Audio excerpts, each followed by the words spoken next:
Hello, and welcome to Marx and Vincentelli, the only podcast that fulfills all your theater needs and features both a working critic and a critic who's working at being an actor.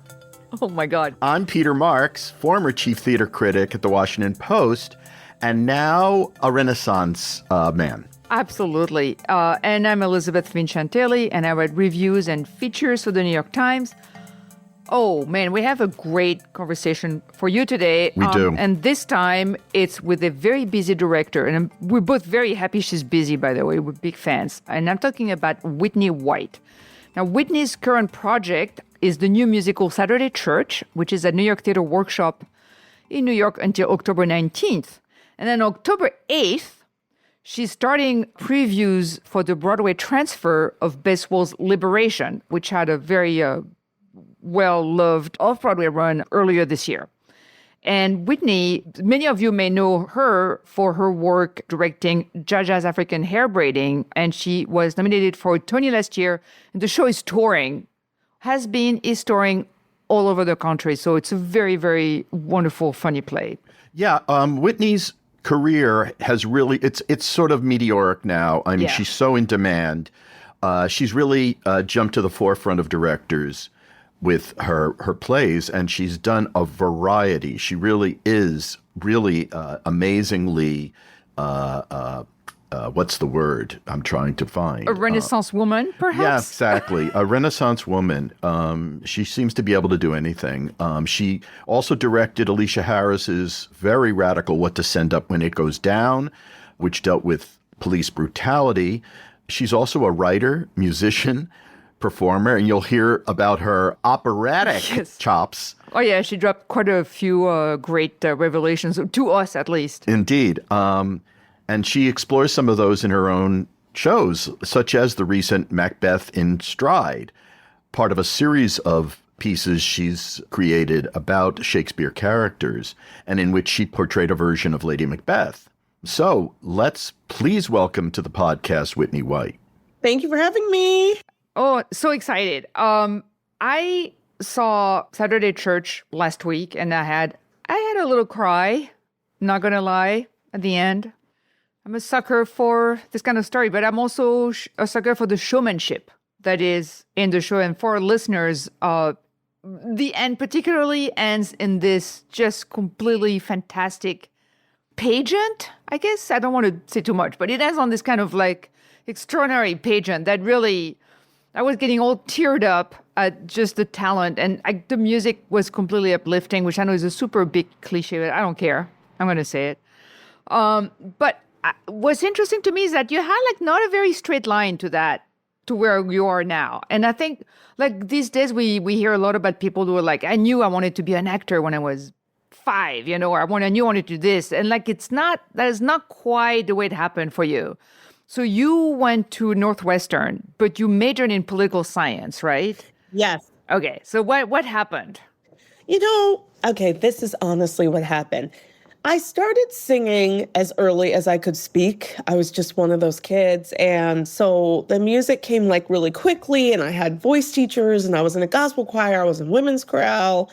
But I have this incredible parent, my mother, who really wanted me to make sure that there wasn't anything else I could do.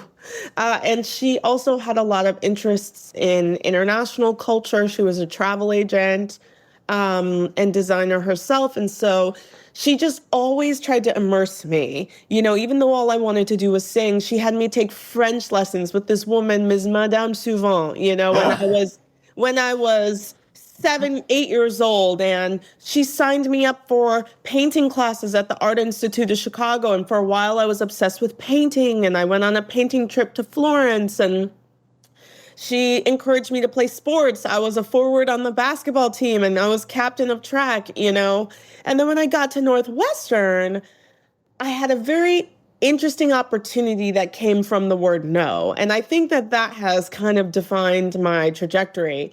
Because I applied to Northwestern as an opera singer. Guys, I was convinced I was going to be an opera singer, and I applied to 4 vocal programs. And I got into 2. But Northwestern said, we're not going to let you in the opera program, but you should come here anyway because you have good scores and you can take singing classes still. So I went to Northwestern, and I'm so grateful I did, because it is there that I really understood how many other interests I have. And Are you a soprano? I'm a mezzo soprano, yeah. And they say that childbirth makes your voice get deeper, but it didn't happen to me. I'm still kind of this high-pitched singer. Anyways, so at Northwestern, I stayed up with my French, and I got the chance to go live in Paris in 2006. And it's funny because Elizabeth and we went to the same school, actually. I went to Sciences Po. That's right. And when I was there, that really changed my life. And, I'm a big proponent of cultural exchange. That's a tricky thing these days. But those 6 months in France, I learned more about global politics and our historical engagement in war and all this than I would have learned in any years in an American school. And so while I was at Sciences Po, I became very passionate about diplomacy. And so for a while there, I then was like, well, I think I'm going to be a diplomat because I just want to be engaged with people. And I came home and graduated from school, and I was an intern for Barack Obama's campaign, but I was always singing. And then I booked my first acting job. And as soon as I was performing again, I was like, okay, the arts, this is my true calling, And slowly I found my way to directing and writing. But it's been circuitous. It's like every time someone said no, I was kind of like, maybe there's another way. Or I found a great mentor who was like, maybe you should try this, Well, wait a minute. So you in the midst of this, you're telling me, you were possibly going into the Foreign Service or something like that. And then you drop in the line, but I booked my first acting job. Yes. So that didn't just fall out of the clouds. Right. You obviously had some kind of auditions. Yes, many. I mean, in Chicago? Yes. And I think. So what was the first play? The first show I ever did professionally was Caroline or Change at the Court Theater. I was a replacement to Radio 3, Tough and Dre and all disheveled. That was my song. I love the appliances in that show. That's Me great. Me too. That is a great show. Can we talk about it? Oh my God. Anyways, we can talk about, yes. That was my first professional show. And then I was an understudy in Ruined by Lynn Nottage. And that was how I met Lynn Nottage. Cut to years later. Now we're working together. Holy crap. God has been good to me. The arts have been good to me. But I do feel like I'm a poster child for liberal arts education. While I was learning my French, I was auditioning for the musicals. And while I was learning about the EU and international law, I was reading Shakespeare, So I pray for the education system. I believe in it. It changed my life. And a liberal arts education is the only one where you can dip your toe in enough waters until you find what you need. But your mom gave you the starts of a liberal arts education. Yes. She really looked after your intellectual growth. Yes, big time. Movies, films, teaching me she taught me what taste is. She used to make me sit down and look through magazines with her, and she would be like, this is not good. This is good. This is not good. This is good. I love it. So wait, so you went to you got an MFA at Brown, but did you register for acting, or did you switch? You registered for acting, right? And then something happened there. Yes. Was it when Paula Vogel was still there? But she was in the playwriting department. I just missed Miss Paula Vogel. My God, the icon. I'm still sad about that. But oh my gosh, she's amazing. But what happened is, at the end of my first year of acting, they make you take directing, and there were 3 teachers there who just kind of would pull me aside, and they would say things to me like, you seem like you're not fully engaged. You seem like you have more to offer. Why don't you try directing this? Why don't you write a short play? And one of my teachers, Brian Murtis, the great Brian Murtis, he's a director. He's incredible. He gave me a copy of Hedda Gabler. And he told me I was going to direct it for a studio project. He's like, you're going to direct it. And I said, what? And he said, so read it and think about it. Wow. And so then I adapted it for 8 people, diverse cast with original music, and I directed it. And they gave me $300 and I did it, And that single moment changed my life. It changed the way my brain worked. It changed the way I understood how I could interact with the world. And then when I graduated from school, a very funny thing happened. I auditioned for a production of Porgy and Bess that was going to Mexico City, and I booked it. And I submitted my application to New York Theater Workshop for the Directing Fellowship, the 2050 Fellowship, and I didn't get it. But Linda Chapman sent me an email and said, hey, I know you're not getting this, but I think you should meet Sam Gold to be his assistant on Othello because you're so passionate about Shakespeare. And so I got the job with Sam, and I had to decide between going to Mexico City to be, to be the strawberry lady in Porgy and Bess, or to be Sam Gold's assistant director. And I picked Sam Gold, and I'm grateful I did. And now here I am, Okay, so how was that show? Because I saw that production. I remember. Like, how was it? Because I remember at the time people were like, "What the? Yeah. What is going? Whoa!" It was. You know what? It set the bar extremely high for me in terms of what theater making could be, because the company, Sam fostered a beautiful dynamic in the company, and I quite love Shakespeare. Like, it is my deepest love. And I'm deeply disturbed that, like, I haven't gotten the opportunity to direct Shakespeare in New York City, Oh, you're still young. Come on. Am I? I don't know. Yes, you Whitney, are. I spent the summer, I have to say this, I'm advertising myself. I spent the summer at RADA in their Shakespeare summer acting program. So I will be reading for you for your production, whichever of the plays you do. In fact, tonight. You're shameless. I'm in Patrick Page's acting program in New York, his course, and I'm doing Gaunt's Scepter Isle speech tonight as my final project. Yeah. Anyway, enough about me. As Elizabeth knows, I can divert here, but I'm fascinated. I also heard. Is this true that David is bringing the production back? He's going to direct it, and Rachel Brosnahan is going to play Desdemona again? I haven't heard those whisperings. I'm curious. I'm curious about it. That cast seemed to have a beautiful collaboration. That that was David Oyelowo and Daniel Craig. Daniel Craig, obviously, yeah. That was an amazing production. It was, and it was a wonderful way to kind of get your first big job in New York, and I'll be grateful for it forever, So I'm really curious. I want to, you've done a lot of stuff in June. I want to fast forward a little bit to Saturday Church, because I was lucky enough to sit in on a kind of early-ish rehearsal in August. Mm-hmm. And you were working, so the company is very diverse in terms of everything, but also in terms of training and how they approach things. So there's various people in there who all come with different, it's not like everybody went to Carnegie Mellon and you're set. Yes. It's very different backgrounds, techniques, and you were working on a scene, and I really hope there's like aspiring directors listen to us, because I was really struck. So like something was not clicking. They were not quite getting, this was really early on also. You're still kind of working your way through it. Yeah. They're not quite getting the rhythm of the kind of dialogue and how fast it needs to be. So you gather them around a laptop and you show them a video on YouTube of who's on first. Who's on first? Abbott and Costello. And then you also, so half of them we're like, what? Can you guys tell a little bit about Saturday Church is, so that the audience has some context? Oh, yes. Let's. So let me tell you, and then I'll answer this question. Saturday Church is a new musical inspired by the film of the same title. And the film was originally written and directed by Damon Cardassis. And the musical has been adapted by Pulitzer Award winner James Imes, who won the award for Fat Ham. He's fantastic. He's now on faculty at Columbia.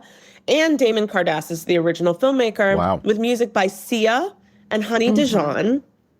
And I have to give a shout out to our music team, because our music supervisors are Jason Michael Webb, who did Michael Jackson, and also Luke Solomon, who's a DJ for Honey Dijon and has produced tracks for Beyonce. So the choreo was by Darrell Granville-Tree. It's an incredible team. And we started building the show, I think, in 2020 now. And it's a beautiful show that follows a young Black man, Ulysses, as he is coming out and learning how to live the life he wants to live with the people he loves, both his found family and blood family. And I I was honestly attracted to the story because it's a story of reconciliation. And while people may critique it and say there's not enough danger, I actually think that like Black and brown people encounter so much danger. The hardest thing right now that you could do is try and make me smile. It's a lot harder to make me smile right now than it is to make me cry. And so the show is kind of focused on that tactic. So Elizabeth just brought up this moment. I was trying to work on the speed of thought / the speed of funny because, you know, comedy is really the hardest thing. Like same thing. It's hard. It's much harder for an actor to get the laugh and to get the cry. And they weren't quite getting what I wanted to try. And so we watched 2 clips, and one was Who's on First, that famous, hilarious clip. And for the half of the group that didn't click, I played a clip from Rush Hour, a Chris Tucker film. And they're both using the same basic principles of language and speech, but clearly 2 different cultural references. And I find that's like the success. Like whenever something lands, you got to find a way to translate it for the entire room. And maybe only half the room knows Abbott and Costello. So you got to find something else. They really responded because then they ran everybody ran the scene again, and it was really better.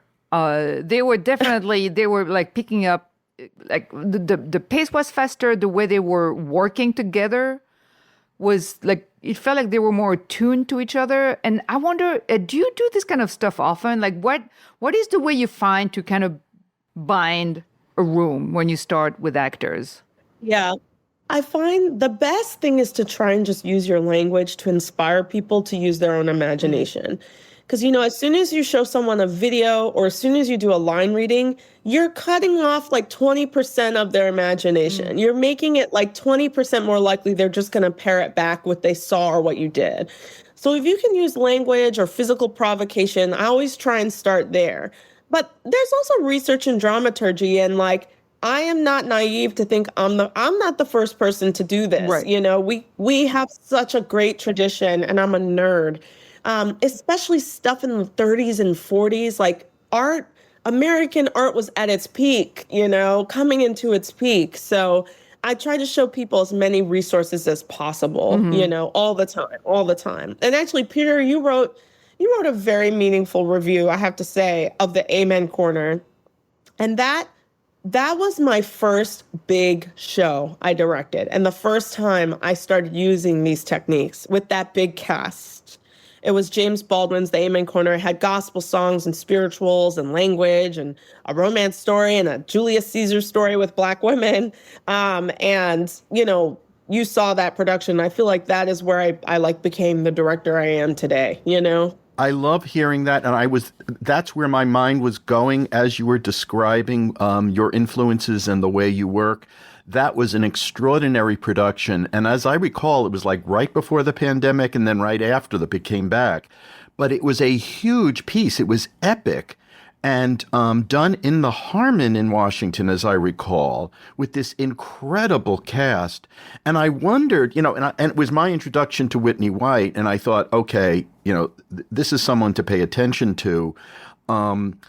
I wondered now, hearing you talk, I understand so much more clearly all the things that were going into Whitney White's brain from all these experiences and all the confidences you got working with the people you worked with and the training you had. All those things came together on that stage. And I wondered, you know, I mean, what kind of jump off the cliff was that for you? Because it was a big and hugely successful piece. Thank you. I mean, I think the funny thing is in school, when you go to like art school, you spend, at least in the years I was in school, you spend a lot more time studying classics than you do contemporary work. So in a weird way, like the past 5 years of my life, I've done a crash test drive and a crash test course on contemporary theater, but around the time of the Amen Corner, I actually had read a ton more O'Neill and Odets and those people. So it actually was like weirdly easier at the time than, not easier, it was closer to what I had been taught and knew than like Our Dear Dead Drug Lord at Second Stage, you know? Like that show, I really had to be like, oh my God, how am I going to do this? Let me read some books, let me watch some films, let me read some Lorca, you know? So the Amen Corner, also that's a portrait of a Black life that I feel like my family comes from. So it felt like I was trying to just bring back a bunch of spirits that I was already related to, you know? That makes sense. Well, actually, so, I mean, I didn't see that production, but it sounds like, was it, like, were there leads or was it more of an ensemble? Because I was really very much thinking in terms of your work with ensembles specifically. It was the same. It had leads. It's actually same size cast as Saturday Church, 14 people. And there were 4 ensemble members, like 6 leads, and then a couple people who straddled both. And I think that's my favorite kind of cast to have. Like when I was a musical theater girl, I did plenty of shows where I was just like dancer number 3, you know what I mean? Or I was in a production of Showboat as a performer, actually with Marisha Wallace, who just closed Kit Kat. Oh my God. Wow. And I remember I was like, Negro person number 4, you know, and ever since those experiences, I promised myself that no ensemble role in a play that I direct will feel like a disappearing role. Like everybody should have a moment. That's like one of my passions, you know? You know, what's interesting is it's hard to, you know, pin down what you are going to do next. There's such a diversity of production. The variety is astonishing. How do you know, from Jaja's, that great production, the hair braiding salon play, Hair braiding, Jaja's African hair braiding, which was a great ensemble piece. Then comes along the last 5 years. I mean, you know, it's like the range is just astonishing. How do you land on the next thing? Lately, I've just been trying to go back to what I call the once upon a time. Like, for the last 5 years, once upon a time, there was a couple that fell in love and they thought it would last forever, except it didn't. You know, I try and strip shows down. The Saturday Church, once upon a time, there was a young boy who embarked on an odyssey to teach everyone how to love him. Like, I'm trying to read stories for that basic story and see if it either speaks to me or if it answers questions I have about the world or poses questions. But like, I'm trying to go to the key kernel of the stories lately and see if I can connect to that. Not the poetry, not the language, but just like, what is the story? That is kind of how I'm picking projects right now. Are you must be in rehearsal, or where does it, because the next one for you is new, but not new, because it's Liberation, which you staged earlier this year off Broadway, and now it's moving to Broadway. I believe it's the same cast. And that is a perfect ensemble piece because it's very well spread among all the characters. And actually, the show itself is about, in a way, it's about the collective. Sure. Tell us a bit about that one. Okay, so I've just finished week 1 for rehearsals of Liberation, a new play by Bess Wohl that's going to premiere at the James Earl Jones Theater. And we debuted last season at the Roundabout in the Pels, which is like, it's such a miracle that we're moving to Broadway. You guys, we have these 4 incredible producers, Rachel Sussman, Daryl Roth, the great Daryl Roth, Ava Price, and Jenny Gersten, who believed in the show so much, they're moving it. And an even bigger miracle, we were able to keep our original cast, which is just, come and see this cast. They're just good, amazing, American, New York-based actors. And that feels like a big triumph in this time. Liberation follows a woman named Liz as she's trying to get to know her mother who has passed. And she kind of winds back space and time to take a look at the CR groups, consciousness raising groups that her mother took part of in Ohio. So the play is set in Ohio in this little gym with this motley crew of women who are trying to connect their personal and political struggles.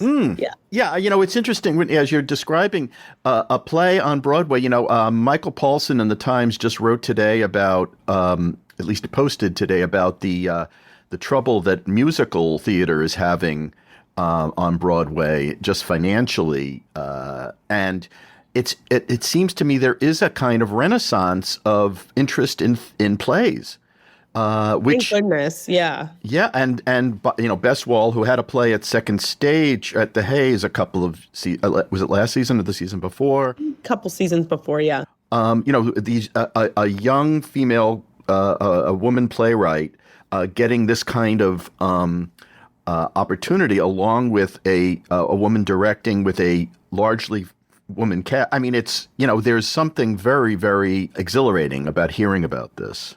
It is. And it's not like any other play this season. And I think that's one reason to see it.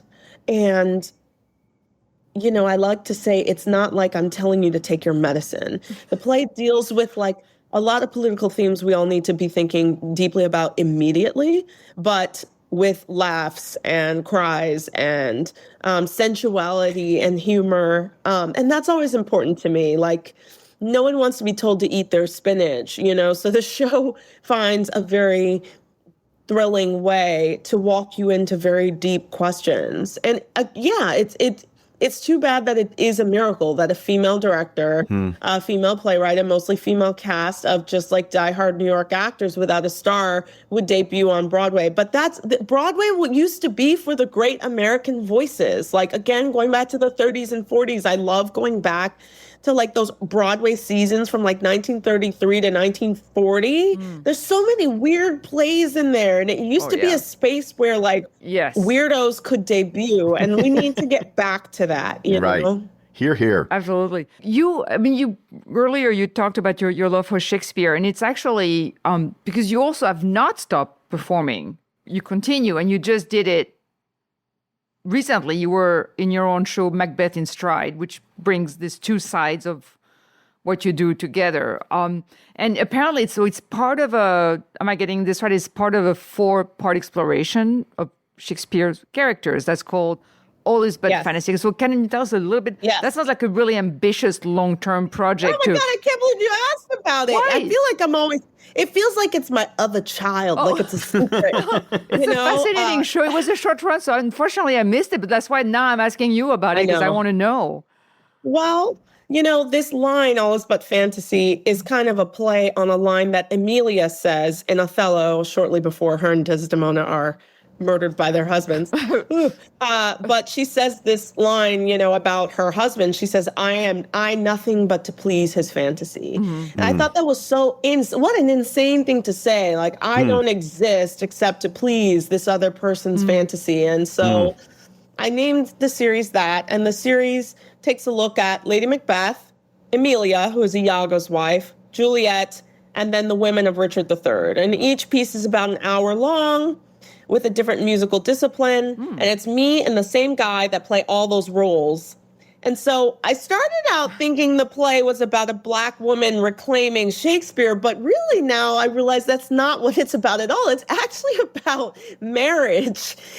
All of these characters are in these marriages, and the relationships kind of have dire consequences on everyone's mortality line. And so over the years, my research has completely changed, and I've become a lot more curious about Shakespeare's experience losing a son with his wife, because as beautiful as some of the love stories are in All's Well That Ends Well and all those shows, all the other ones are quite dark. So, we've been exploring themes of gender and, of course, politics, but also I just want people to get excited about Shakespeare and come see it. I performed parts of the show in Philadelphia, D.C., Boston, and New York. And every time, I feel like I've done the right thing when the audience is like, I'm going to go read a Shakespearean play now. So it's all original music, and wish me luck. I hope I survive it. I'm reading Judi Dench's book. It's called Shakespeare, the Man Who Pays the Bills. And she's, it's basically a version of what you're describing. I mean, she discusses all these female characters that she's played in Shakespeare. And I'm endlessly fascinated.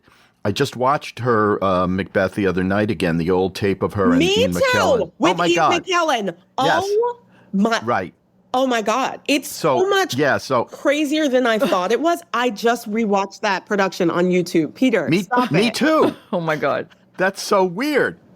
Yeah, well, we're on the same wavelength, Whitney, in so many ways. I mean, I'm curious. I love this, and I want to see all four of the in the series. You've got to just come over and do them in my apartment if you want. I'm downtown. But seriously, somebody's got to do them on the series. Can you do them at Joe's Pub or something? Or I'm going to try. I'm starting them at the RSC, which at the RSC?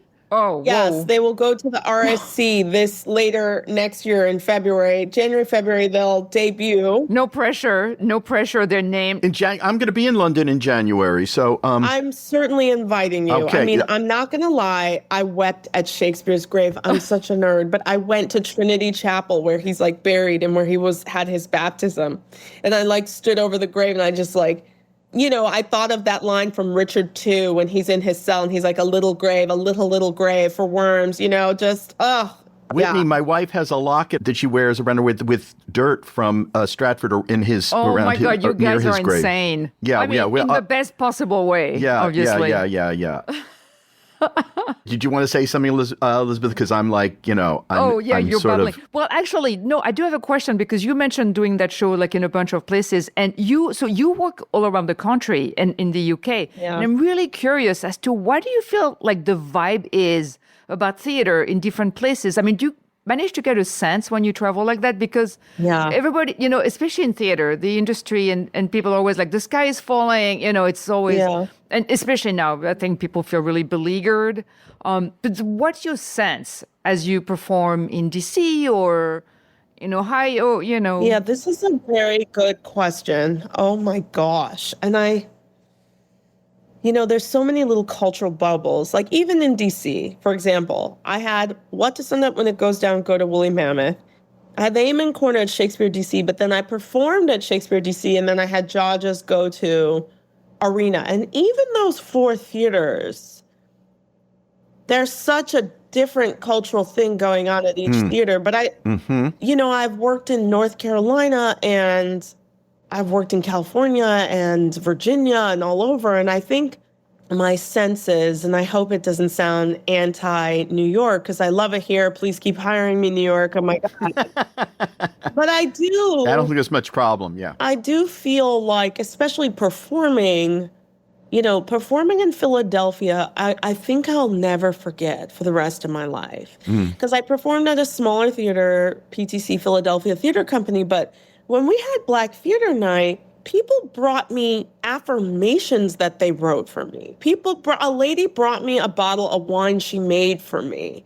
I think that we need to be working across the country as much as possible, because I have a sense that there's a deeper sense of gratitude and connection when you're performing in other cities. We're a little jaded. We're a little experienced here. I love it here, but that's the truth. So every performance opportunity I've had, and I haven't had too many, I just feel, whereas I have performed at Joe's Pub a bunch of times, and I did a show at Ars Nova as a performer, and I do have a sense that when I'm performing regionally, it's a extra special thing for those people. And I hope that doesn't sound pejorative or snobby or self-centered, but that's how I really feel, that when you're doing your best outside of New York, it can sometimes mean more. I absolutely agree, because I felt like the past few years I've been doing trips for the Times, writing about some smaller communities, often very unlikely, in the middle of the Wisconsin woods or in Colorado or in Las Vegas, but not on the Strip, off Strip, all these places. And the connection between the local communities and local theater goers and their company. And they really think of it as their company. There's an ownership that feels very strong over there. And the connection, as you say, is also very emotional, very direct, very personal. People are very invested. And that makes me very optimistic about the state of theater, because people are just really still committed to this crazy art form that somehow, manages to endure. And Another anecdote, I performed Macbeth in Stride in DC, and this beautiful gay couple that came 4 times, they made me buttons with their own money. Wow. And so I've had these little weird experiences in other cities that I'll cherish. I've never performed and had someone be like, "Hey, we've written you words of good luck for your future." And that's what happened in Philadelphia. And I was honestly like gobsmacked. Is that the word? Yes.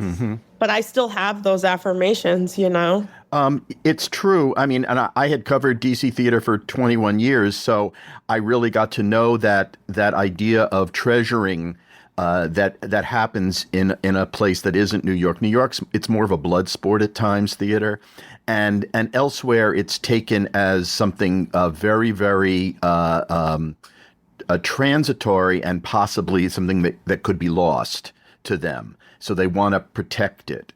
And that even evolves into how a critic relates to a community, interestingly. Mm-hmm. But the other part of that is we should just take note is that theaters everywhere are struggling. It's not, even though there are these wonderful communities of support, there's financial pressures everywhere that are very, very daunting and scary. Oh, yes. Yeah.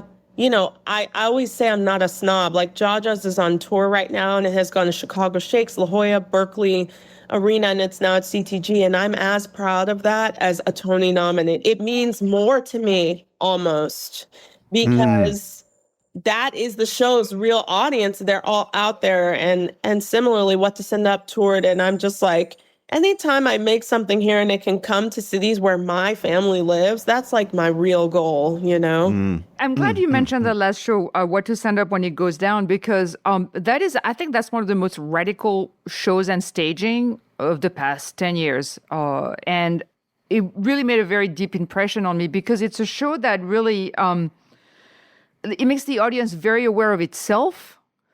And it makes the audience very aware of what it's watching and how it's watching something and who's watching. Can you tell us a little bit about that show? Because it was, I remember when I left, I actually happened to sit with Ben Brantley and we just talked like very animatedly about, it's a really bracing show. I've been thinking about that play a lot lately because I think to myself, in the world we live in, would it be programmed now? Ooh. Would it be programmed now? I feel like I just miss the experimentation of theater, and I'm hoping next season I'm able to do much more experimental work because I directed and choreographed that show, and it's written by the incredible Aleshea Harris, and she also wrote the songs in the show. And I just it is proof that radical experimental theater that doesn't have a house built on stage can connect to many, many people. Mm-hmm. And that show has gone on to have a lot of productions outside of our tour. Oh, yeah. I think what was amazing about the show was it was just about the bodies, the voice, and the audience. Our set was a little paper circle. Mm-hmm. And it gives me armor because if times do get hard, if budgets keep getting shut, I know how to make a theater that can connect to you still. And theater has something in it more essential. It's that we can always come back to. So What to Send Up kind of always armors me. If things get harder, I'm prepared, Mm-hmm. But that was also a show. I laughed. It was a very serious show, but I laughed at the moment when some of us were asked to depart and others could stay. Mm-hmm. And I don't want to give anything away about why and how. And it was very moving in a way to make space that way, to be asked to make space and to accept that and to understand what that meant as, I'll just say it, as a white person in the room. And when that happened, understanding how that gesture could be generous to others and how big a person you were to understand that without making it about you. Yeah, thank you. I mean, that was I mean, I think that's precisely the part of the show now. I'm like, how would people respond to that now? Right. Oh my God. You know? Yeah, exactly. It's a But really good question. in principle, the show is honoring real lives who have been lost. Exactly. You know, Hamlet is about is a composite of someone who lived a long time ago and many, many princes, right? Whereas Emmett Till was a real person, you know, Breonna Taylor was a real person. So I think because the show had a very honest aim to honor real people, those requests felt humble and not pretentious. Yeah. And that's why we asked for that separation at the end. Well, we should certainly, we could talk to you all day, Whitney, but, you can tell we're kind of Whitney White groupies at this point. I'm grateful for you both, really. These are the kind of conversations like a director, I think an artist lives for, because we're building a conversation over the years. It's like I'm always learning something from both of you. So thank you. So thank you. And one last question. Are you developing a musical based on the Queen's Gambit? Is that something you're doing? Is that happening? It's happening. It's happening. A beautiful team. Ebony Booth is the writer. Mitski is writing the music. Oh. And I cannot wait for the world to see it. Wasn't Adrienne Warren associated with it at some point? Is she still involved in that? Or? Yes, she's part of our producing team. I love Adrienne so much, obviously. I didn't realize that Minsky was involved in the music. Where did I miss that announcement? That's very exciting. That is I love Ebony Booth, so... Well, listen, Whitney, keep working your butt off because we love going to see what you're doing. So thank you for that. Thank you. And thank you for taking the time. Okay. And I want to know how you're not doing Gower. Which speech did you say? I'm doing Gaunt. Yeah, I'm doing Richard II. I expect to hear how it goes. Oh, listen, I'll be using the monologue for you. I'm going to, I know you're going to be doing the entirety of the history plays at some point. You'll be doing an epic version. And I'll take anything, I'll take... Servant number 4. Oh my gosh. Well, like I said, there's no small parts in my show. Exactly. Thank you. Okay. He will never let you forget it. Oh, please. Yes, exactly. Be well. Be well. Okay, Peter, I find Whitney so just thrilling to talk to because she really keeps you on your toes. Like she makes you think about like so much about theater but also where we're going as a country. I mean, I find her just a terrific interlocutor. And also, learning about the education of a director and the influences, the way someone comes to being a director. Sometimes we wonder what kind of grounding this person has. This director person has in their pre-directorial life, and you realize that everything was going into this for Whitney. All the things her mom did for her, which is really interesting, that she really invested in her daughter's artistic and political coming of age. Yeah, no, it's absolutely true. And it makes me very happy that Whitney's busy. And actually, okay, this is like the most awkward segue, but maybe it's not. There's another very busy director, and I keep seeing his work all over town, and his name is Dustin Wills. And I just saw a play, and this, by the way, is we're going back into like mentioning shows that we've seen recently and liked or not, but let's recommend them. So let's be positive. Dustin Wills co-directed a new play called Last Call, a play with cocktails, with the playwright Hansel Jong. Did you see? I didn't see Wolf play, actually. Somehow I missed it.